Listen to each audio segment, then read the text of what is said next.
Obale nnyo gwachagenda master okubanga ate ogobera omukutu guno gwachimba update atugenda master okubanga atulondola ensonga nagamba ndi ensonga zonna ezikwatagana ku ggwanga la feza byabufuzi za entertainment ba comedian byonna ebyenfuna ebyenjigiriza tugenda kubanga tubikutuusako nawe ojja kubanga era oyongera okunyumirwa kati gwe kyoba olina okukola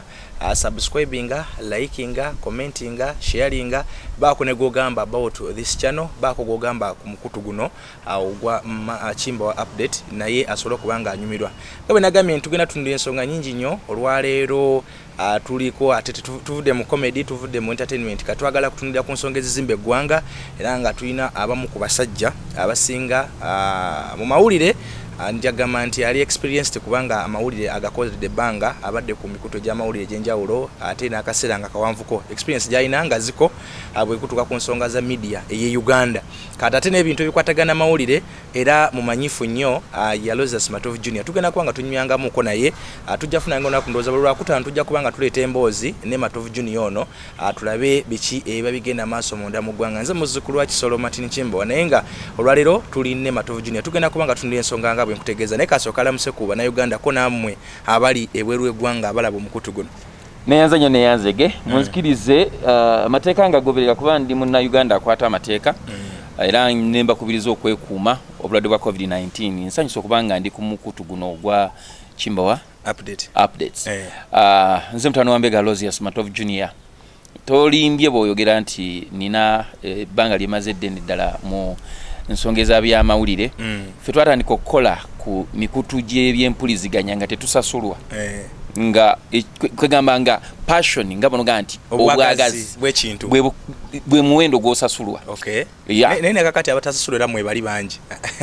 kati media ye Uganda tetereranga era ekyali ku stage eyo bayinza okubanga tebasasulwa olw'ensonga nti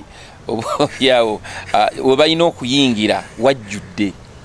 oba kitegeera nayinako olumu ekirowoozo ne ŋŋamba oba abaddukanya ebyenjigiriza babeeko amasomo ge bayimiriza ku matendekero for some years nti kati nga journalism mass communication bagaye nti eri positive for 2 years abaana abali mu saturation asooke bafune emirimu kubanga ogenda okulaba nga buli mwaka tugeze Makerere ng'etikidde abamawulire 15,000 etikidde abamawulire 4,000 noga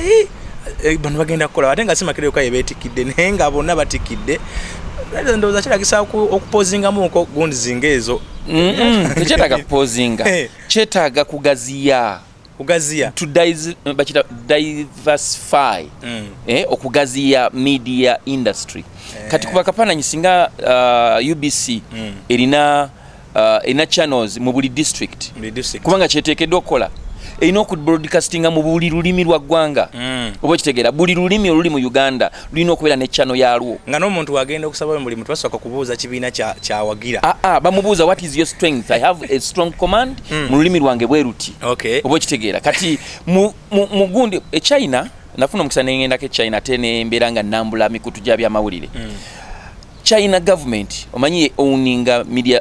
gondi zonna ezisinga media houses oba tugende nti channels zonna ezisinga naye yemu ku biggest employers osanga media house emu nga bonogamba nti kati channel yo Chimbawa updates ng'erina abakozi 15,000 oba kitegeera ng'erina ba intern 13,000 oba kitegeera and bwe bamala ate bagenda babakasuka mu nsi endala as consultants as experts mu mbeera emu oba endala nga bongera okugaziya kuba tekirina kufa betujje ebyokuwa government tujiwanga consultancy okay Matovu nga bwe mbadde ngambye abalabi omukutu guno nti tugenda kubanga tunulira ensonga ez'enjawulo naddala eziri munda mu ggwanga laffe lya Uganda wiiki eno twalabyeko ku babaka abaaliko ababaka aba NRM abakwata card ndozo ontegera bulungi wenchogera bento gwatulaba abali ba flag bearers naye nga bagwa mu kalulu that is ngabo olaba Muyanja Senyongo we mukono yali yakute card ya NRM yagwa ngabo olaba Sozi Galabuzi wano wane Wakiso yakute card ya NRM naye yagwa ngabo olaba Mama Nankabirwa yali yakute card ya NRM ekibuga naye yagwa ababaka banji Bameria Chambadde banji nyonyonyo kakati bakoze ekibina kati bakoze ekibina bagenda ku secretariat ya NRM ne basaba kati secretary general wayo ye Richard Todongo abatukire wa president nga bamusaba nti abawe emirimu ambo esawa zino balina obuzibu amabanja nti amabanja gabatudde mu bulago tebalina kyakuzzaako ate president bwe yalonze obwa minister teyabawadde bwe yalonze ba ambassadors teyabawadde bwe yalonze ba PS teyabawadde ne basigala mbu nga bali awo nga balinga NRM abadde tebagikolera so batute ekiwandiiko kyabwe naye benyinyi babaddeyo ne basaba Todongo agende maaso okuba kyannaku baswaza banyiiza baswaza omanyi president Museveni ekintu kyasinza okukolera obubi eggwanga lino butazimba bantu naddala ba kibiina kye nendowooza ababaka baganye okutegeera nti president Museveni taliwo wano kuzimba ggwanga lyaffe taliwo wano kututwala mu maaso naye ye aliwo okumaliriza byayagala okumaliriza agende tafaayo eggwanga bagenda kulireka atya olw'ensonga osanga omu ku abo abakaaba nga amaze mu parliament emyaka nga 15 kati olaba tunulanga omubaka Sekitole Robert you see alimu yabadde n'ebisanja 2 Muyanja Senyongo ye Mukono abadde n'ebisanja nga 3 ate nga yaliko ne sente bwa district ye Mukono kati ng'osanga omusajja n'obwongo bwe bwonna ng'ayingira mu kabinako gatuli bubi tulina amabanja Mary abadde mu government since naye ku listi kwali nedda bannange nedda banne mutusaasire eggwanga libbiddwa abali mu government buli ayingira n'abako wakutte n'anyagulula lwakuba nti no Uganda nsingagga nnyo naye mutusaasire mwina amabanja tetuganye mwina amabanja naye kaŋŋambe bwe nti Mukama Katonda sagala kusaba saala mbi kuba saala embi si nnungi eri abantu bano naye muweeko omukisa abantu abapya bwe mubanga mmwe mukimanyi nti temulina kitebe after 35 years in power temulina kitebe nga UPC kyagitwalira emyaka 5 nezimba Uganda House mwina byonna mubirina mulina sente muzirina mulina obugagga bwa Uganda bonna mulina naye bwe muba temulina kitebe kitegeeza muli kitengejja kyovolaba nti n'okuva nga bafulumye mu parliament tebayinaawo kiwandiise ezenkalira teziriiwo olwansonga bo balowooza nti president Museveni agenda tuwa tukange mmwe era kati ogenda bawulira tugenda mu people power tugenda mu NUP bwe batatukolako tugenda mu NUP and I want to tell Ugandans mwetegereze nnyo abantu bano temukkiriza kukozesebwa matovu bwogenda mu parliament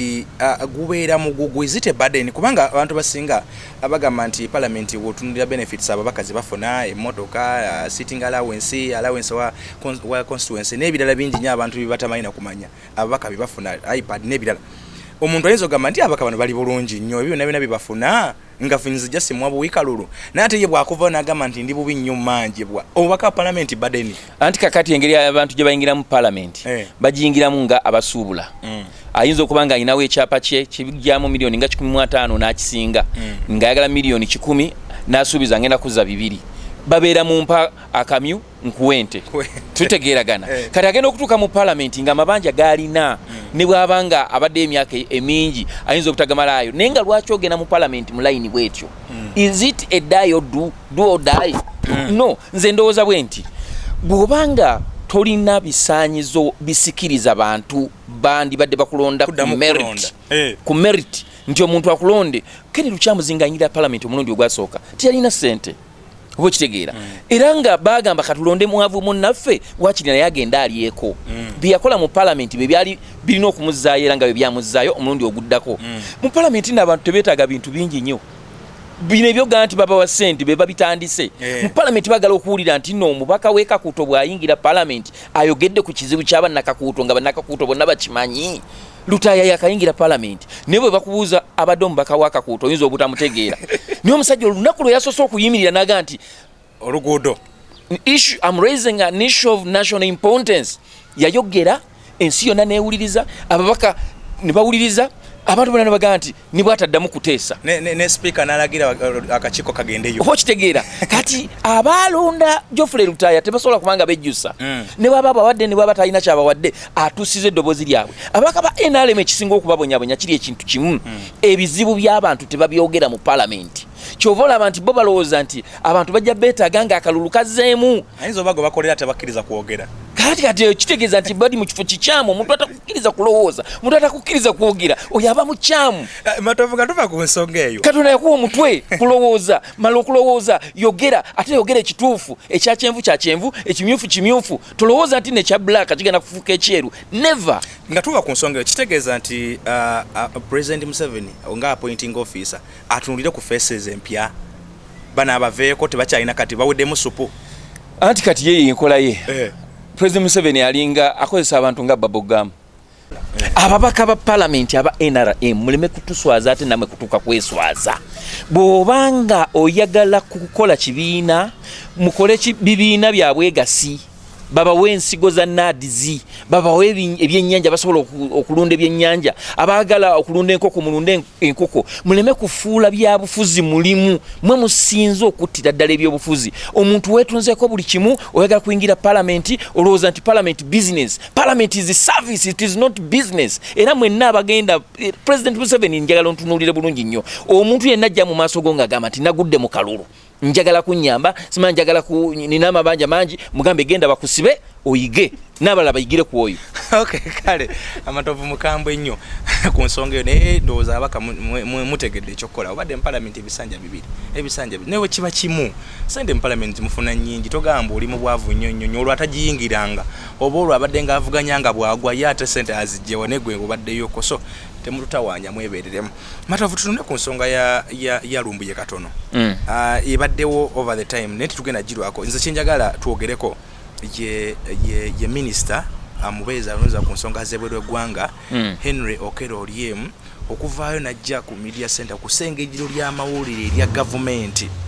n'alimba eggwanga njagamba n'alimba eggwanga because teba producing Lumbuye nga bwe yasooka okwogera we respected him okujja the following day okutuuza press conference era ku media center oba enanga nti bannanga omusajja twamukoze ki tumulina so tukitwalanga bulimba eri eggwanga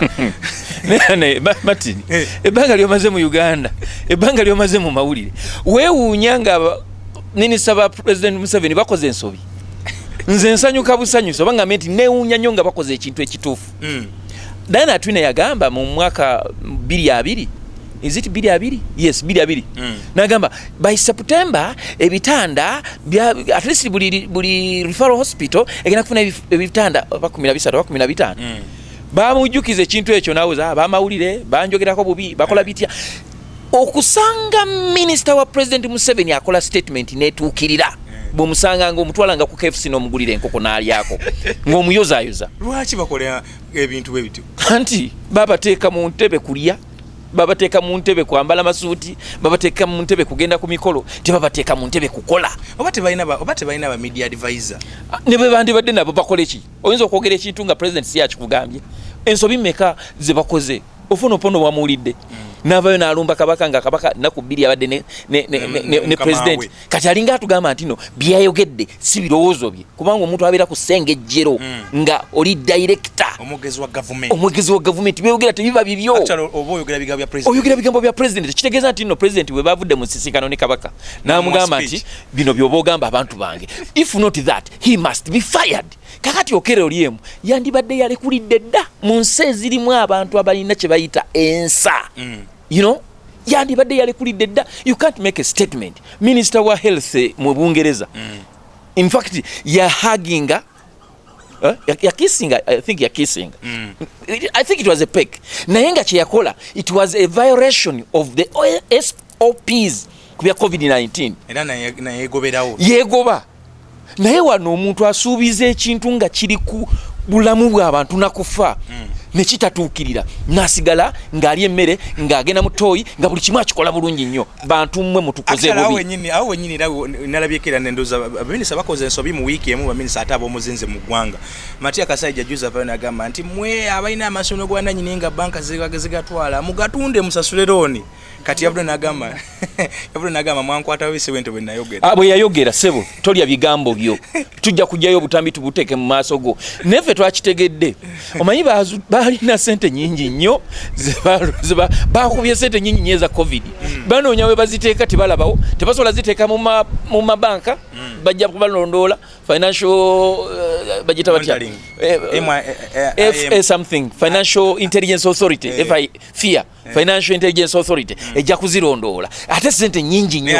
kakati kye baagala bano batendewalirwe batunde era bonoozuula agenda okugula amasomero ago bajja kubeera ba mu Ministry of Health baluganda baabwe bakojja bakizibwe bebajja okuyitamu bagula amasomero ago oyo yayagadde kubamala bumaanyi mutendewalirwe mutunde ate bagenda kutunda naye minister ali ku level minister wa finance actually ye office edukanye gwanga bovaayo nakola settlement eyo ku bantu abadde ba investor mu gwanga lyo actually abakuwa emisolo gyomala noteka mu bintu ebirala nogamba amasolo mugatunde anti kakati emirimu gye bakola balina kye bayita okukusuwaza yoyo kati bye yasoma bye biri byewandigambye economics yasoma economics kuyita bigezo tiyasoma economics kuyiga gwe webuuze policies meka zaleese tutugamba ati nno kati nga Kigundu bwe yaleeta police bweti ebyenfuna by'eggwanga ne bidda waggulu oba kitegeera nga Sebana bwe yagamba nti nno ajjukirwako Namuwongo nti yatandika estate eyo Matiya Kasaija minisitule w'ebyensimbi kiki kye tumujjukirako economy ya Uganda obitegeera bitumujjukirako naye okukakkana economy ya Uganda boom egudde ebyo byokka bye basajja mmwe Katonda simayiwe mugenda mutunula maaso naye ndoza President Museveni era kino yakikola baminisa ab'omulembe guno sibakyali baminisa nga abedda watulanga noga minisa kayogere muwulirize minisa ebintu byogeranga omanyi president nakugambye tatukoze bulungi n'akamu nze sijja kulimba ndi mu media naye bw'ojja n'ombuuza off head n'ombuuza sooka ombulire ani minisita w'abaana nyinza obutamujjukira era nyinza okugamba ndowooza oba akyali nakiwala kingi waliwo omukyala tolaba waliwo omukyala tutegeragana kizibu nnyo ffe luli twakolanga ng'osoma n'omala primary ng'omanyi minisita w'ebyenjigiriza Amanya Mushega minisita wa kino ng'ategeerekeka naye bano bwe bakyusa nga bagenze okunaaba agenda okuva mu kinaabiro nga takyali eggwanga weebuuza n'okwebuuza obukugu waabwe buli wajuzi nali ntunuulira ku minisita Frank naye ngamba obukugu bwa Frank obutuufu buliwa Kajiji okusookera ddala okujja ku scene twamulaba nga RDC waziti Kibaale bamugye Kibaale it was Kamwenje bamugye Kamwenje tugenda omulala atukidde mu Kampala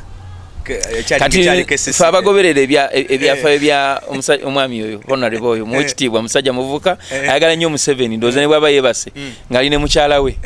bwamukwata kaga Museveni kati nebuza obukugu bwe buliwa kubanga mu Museveni we yava mu Kampala nga minister n'agenda mu ICT n'ava mu ICT n'agenda mu gender n'ava mu gender kati ali mu agriculture obukugu bwe yengo omuntu bubaawa ewali sente mu ministry wabeera sente we wali obukugu bwe amanya abantu abamu babateeka mu ministry sirwa kuba nti no bagenda kukolera ministry eyo wabula engeri gye banabba mu sente nga zigenze mu ministry eyo kubanga bwotuna ku myaka gye okubanga abaddeko mu ministries 5 kyewuunyisa naye kye tusinga okwetaaga kiki kyalese mu buli ministry gyavudde oba kitegeera banayo omukululo kikulu nnyo kyobola nti bano ababaka ba parliament badde bakaaba weebuuze bw'abanga avudde mu parliament kiki kye yazimba mu constituency ye kyayinza okuddayo n'agamba nti no okay wadde siriyo mu parliament naye nasimba ekibira kya Kalitunsi kuba emyaka 5 bw'obanga olinayo ekazo 10 emyaka 5 wegiggwerako oba otandise okutema Kalitunsi bino ebyebyalaani nga tolaba kati oyigiriza abaana okutunga ebyalaani olina abaana kumpi ng'e2,000 balina ebyalaani naye ne tenda ey'okutunga masiki mu Wakiso era nayo bagiwa Naitiro obwongo buba bukola kati agoba weekubye wenyine ngolina mu cabinet ngoli mu cabinet nga mukimanyi skilling Uganda is all over Uganda buli minister buli MP omukyala ayinayo gundi y'abakyala tutegeragana nabo ne babeera mu cabinet ministry rather mu cabinet ne babeera mu cabinet meeting ne bagamba nti tugenda kuwa tenda aba Naitiro bebagenda okutunga mask nenga ne mask zebatunga ne mask zebatunga abana ate tebasobola zitunga byebatunga bali bebatawa abaseninde byebatunga birungi nnyo okusinga aba Naitiro bye batunda kitegeeza yabasomesa n'abatugulira n'ebyala netafa ku kiki banakola kitegeeza nti yatula mu kibiina n'asoma n'ayita naye teyayiga matovu Buchan COVID yajja mu ggwanga lya Uganda ndowooza gwali mwezi gwa 3 nyina akantu kenadde njagala okukoonako katono nnyo akantu kalumbuye ng'omuntu nze siwagira kyalumbuye mukomyawo wano kumuvunaanira wano kuba wano tewaliwo obwenkanya obwenkanya bubeerawo nga bo baagadde bubeerewo ne bwe bamukomyawo wano kigenda kuteekawo president enkyamu ennyo. Waliwo abantu mu Uganda abadduseemu nga tebakyasobola kubeerawo wano olwa endowooza zaabwe mu byobufuzi, olw'endowooza zaabwe sexual orientation, olw'endowooza zaabwe nga bwe balaba ebintu. Oba okitegeera mulimu abadduka cultural harassment. Abakazi abakeculwa naga nti mu Uganda sobola kubeerayo n'agenda Kenya, nave Kenya n'agenda oba Canada. Oba okitegeera bwe bakomyawo olumbiye n'abo abantu abalina asylum mu bitundu eby'eggwanga ebyenjawulo ojja kwesanga nga nabo batuusa ekiseera ne babakomyawo wano lwampaka awo olikola abantu bwe bafa nga beetuga bakava mu nnyonyi. Omuyagamente minisita oliemu kufo kyokkomya olumbuye omu jabane Dubai abafira mu biyumba. Oyo mama namboze webale nnyo mama yakozesa bwongo. Nze nyina ne muwala wange ali Saudi Arabia kati talina kipapula kubanga babi bajjako bamaze ebbanga lyonna lya covid bali mu kuyiriba. Omanyi omuntu okuyiriba batereza embassy za Uganda mu mawanga ago abakumyuba nayo bandi badde bateekawo da hotlines nti omwana singa oba olemereddwa kuba ku namba eno tukwe evacuating. Matovera kantu kalumbu yako ku international treaty endagaano eziri ku level y'ensi yonna. Omuntu ali mu nsi tugeze oli mu Uganda for asylum ensande esobola okukiriminga n'ekutwala bwe biba bya kifere nga ba Kayihura bye bakola nti waliwo abantu be bazaayo okusinzira bye twasoma mu mawulire bisoboka. Naye bwe mba ensi bwe bange egoberera amateeka ate ensi ezo zirina reputation ennungi. Kubanga Lumbuye alina citizenship ya Turkey ate nekirala aliyo ng'asikinga asylum obulamu bwe buli at danger singa akomawo e Kampala. Kiba fane nze okwogera ku status ya Lumbuye ettake nga sirina kwegamba facts bulungi nandibadde njagala okumanya ddala alina asylum bw'aba yakola application for an asylum kikafuwe wano tasobola kujjawo. Government ya Uganda bali mu in fact neewuunya omusajja gwe bayita Doni Wanyama wadde nga amawulire New Vision yesebeera kyenjogerako nokkiriza omutwe gwa Lumbuye okubeera ku gundi ku bukedde okuleka nga balina kye batubuzaabuza. By the way emitwe gya Lumbuye okugira bamawulire g'eggwanga wiki namba kitegeeza waliwo ekiyita ebbali mutunule mu parliament ebya covid mwabivuddeko temukyabanja malwaliro temukyabanja vaccines mwabivuddeko temukyabanja ICU gundi units temukyabanja ebyo kubanga babataddeko Lumbuye kati abazungu bagiyita hoax kubuzaabuza diversion. Matovo ku covid-19 mbadde nkugamba nti yajja mu yali February March twatandika ku first case twagifuna mu March era we twagenda mu lockdown ne batusubiza okufuna vaccines nga mu gw'omukaaga gw'omusanvu ndisaniko okujja donation twasooka okufuna ne tuddamu tufunawe yabo Faransa ne tufuna naye twagenda okulaba tulaba bakana ne atwine bahodalinga vaccine ez'eggwanga ku sente za Uganda zijje naye bukyanga bahodalinga tebafunanga vaccine ez'e ku sente za Uganda tufuna donations kiki ekiyawo bakola sente bane ansa nyangu nyeze ebintu bino bana ezayisibwanga zagenda gula vaccine zamala ne zidivertingibwa anti bulira Matia Kasaija lwe yali mu maaso ga Abdul Katuntu mu kakiiko bamubuuza nti twawulira in fact bamujjukiza nti twayisa bilioni 8 okugenda ogula eddagala naye n'agamba nange nazireleasinga bagende bagula eddagala ne Diana Atwine yaliyo ne babuuza Diana Atwine n'aba NMS baaliyo ne babuuza Diana Atwine eddagala lijaddi era lyenkanawa n'agamba I don't know. Minister kwa Acheng nti mwagala njogere mu lulimi lwa in fact babuuza Acheng naga I don't know kandi babuuza NMS kuba NMS yeyina okusuubula eddagala ku lwa Uganda ne babuuza ba NMS ne bagamba nti bannaye ffe tulinze batuwe sente tugende tugule ki eddagala naye tetunafuna sente. Kasaija bamubuuza nti sente wazikola ki nazita ne bamugamba waziwaani agenda okuleeta eddagala me I don't care yagamba I don't care who brings the what tasobola kugamba nti sente naziwa mu fere gundi oba naziwa mafia gundi aleeta eddagala. Omanyi bazanyidde nnyo mu bulamu bw'abantu bwe kiba nti okutuuka mu bulamu bw'abantu babuzanyiddemu ng'abagula eddagala ly'ebiku kuba ebiku bwe biba tebinnakulumako tomanya bwe biruma naye ono covid assa abanene mu gavumenti assa abagagga mu Kampala assa abaana abato ayina abantu batugjeemu nga tugamba nti singa wabaddewo engeri gye tukwasaganya engeri gye tumuteegamu twandibadde booli awo tetutuukayo eyo naye abasajja bakinagguka bukinagusi. Minisita Acheng yagamba nti kakati je tugula ffe tutekayo kabiru katono tuteka ka budget katono wali ensolide zatekayo sente nyingi yabaye mwagala kinjogere mulimi kiro munategeera mannange naye ate donation zo zijja kankubulire anti donation ezijja kati noweyo yagamba sigenda koza AstraZeneca kati nenonya dumping site ne bamusuula mu Uganda era doses ze baagaana okozesa eri ze baleete waffe nga donation okay naye nga jjukira Martin tosobola kuva wano n'ogenda Germany kugula Benz nga wava muno omulese mu Uganda nga bamumanyi nti nno ye ddiira wa Mercedes Benz ne bakuguza kati bagamba ddayo ku oli gwe tuwa kakati ye NMS bamumanyi yagula eddagala yagula lya malaria exactly kakati gozze olwokubanga olaba muno ddiiru ngenda kubako dollars zange bwe ziti noganzize ozzengaani kyola nti ddayo eyo waliyo patina waffe kati bano batya olaba sente za covid okumanya ziswaziza abantu bano ne zibafungula engoye ne zidda kungulu n'obukiiko bwennyini okuviira ddala ku National Task Force babuteekangako bantu be baagala sibatekangako bantu bewandigambye ab'omuzinzi abali genuine kwandibaddeko bannabyabufuzi bonna kubanga ab'opposition n'abaali mu buyinza teri covid gwataliza kwandibaddeko opinion leaders kwandibaddeko elders kwandibaddeko ba MPs ba legislatures kwandibaddeko abali mu judiciary kubanga be basala emisango oluusi mu ngeri emu oba endala kwandibaddeko ab'ebyokwerinda naye ogenda n'olaba akakiiko they are handpicking omuntu ojja kwesanga ng'oli gwe balonze alina bwayitoono ono ate nakola atya olina wasa omwana wa gundi teri gw'ogenda kusaba accountability agikuwe mu bujjuvu bwayo kyovola nti olutalo lw'okulwanyisa covid-19 mu Uganda tuli mu circus. Kale oyo Aloysius Matovu Junior akibadde kyeggula luggi naye tugenda kubeeranga naye lindanga emboozi ye tujja giritanga either every Friday bw'anaabanga akkiriza tujja kunyumanga naye era emboozi mujja kubanga mugifuna. Kale mbagaliza kiseera ekirungi subscribinga likinga sharinga baako ne gw'obuulira